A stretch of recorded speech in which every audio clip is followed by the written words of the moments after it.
Поэтому я постоянно учусь, и сейчас учусь, как говорят, постоянно.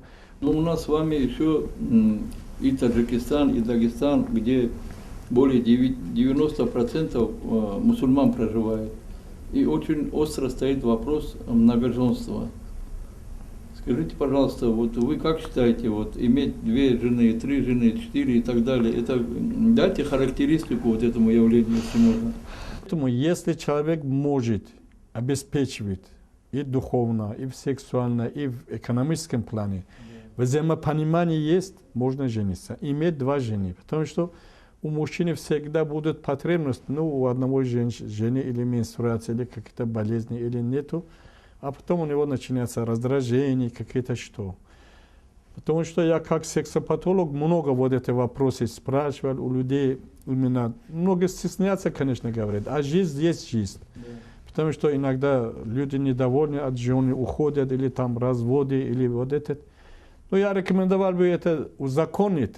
Я уже был на 2 свадьбы, очень много ставят кушать. У нас сейчас в Таджикистане вышло постановление не более 150 человек на свадьбу. А раньше, как у вас, по 1000 были. Это же много... И остается там. Остается, но у нас, да. И расходы, ну, люди дома не имеют обыкновенные условия, а они себя показывают, что они вот такие. Вот надо мысль людей поменять. За себя, да, за свой здоровье надо бороться и улучшить качество. Еще вот я вижу у вас значок, там написано, что вы лучший врач 3-го тысячелетия. Тысячелетие только наступило, и, наверное, все-таки не зря это вас так оценили. Это за какие заслуги вас так оценили? Наступили уже 2013 года. Заслуги за прошлого и этого века соединили и дали. Это заслуга, конечно, это вещи, которые дают медали, ордена, это духовные. Человека поддерживают, чтобы он развивался. Все равно я к любому больному прихожу, они не спрашивают. Ты академик, доктор, он спрашивает, ты можешь меня лечить или нет. То есть народу нужна конкретная помощь. Да, конкретная практическая помощь. А это заслуги за мои книги, за мои выступления на конгрессах, за передачу знаний.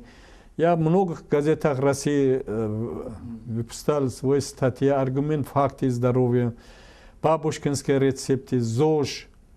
Вообще много. В интернете зайдете, очень много есть информации. Как вас, кстати, найти в интернете? Ну, просто написать слово доктор Тохири или академик Тохири, там все входит.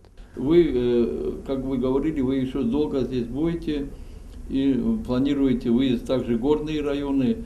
Горные районы это у нас... Ну, кто хочет со мной дружить, вот, например, любая организация, предприятие, например, если директор его умный, он заботится о здоровье своих сотрудников, приглашают, я бесплатно читаю лекцию, я даю знания, Бог мне помогает всегда, потому что я всегда людям делю добро и даю правильный путь на здоровье, выздоровление и взаимоотношения между людьми.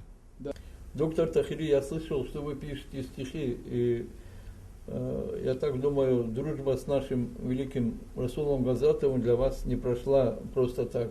Почитайте, пожалуйста, стихи. Можно на своем языке, как вам удобно. Ну, я сейчас почитаю, конечно. «Втачай, втачай, унеси мою печаль. У тебя такой роль, пьешь тебя, уходит роль. Ты лекарство и нектар, ты бесценный Божий дар. نشستم در لبی رود زرافشان نشستم در لبی رود زرافشان. Четверостишие посвящено то, что наша жизнь как река, вода протекает. Вот чем мы отличаемся от животных, это всегда доброта, оказание помощи, дружба, любовь. Вот это то, что я всегда предлагаю. Мой девиз – жить 100 лет не более, любить друг друга, уважать, значит, посадить много дерева, ну, окружающую среду сделать более благоприятной для нашего существования и здоровья. Спасибо, доктор, спасибо. У нас было много врачей, но такого врача, который и песни поет, и стихи читает, и только доктор Тахири мог от скучных вот таких болезней перейти именно на форму стиха, форму поэзии. И, может быть, в этом и состоит как раз вот та самая изюминка народного лечения. Аллах вам здоровья, доктор, спасибо за то, что у нас были. И напоследок... Желаю жителям Дагестана мирного неба, свежего хлеба, родниковой воды, никакой беды, большой дружбы. Спасибо большое. Спасибо. На этом до свидания. С вами был Магомедбек Салтинский.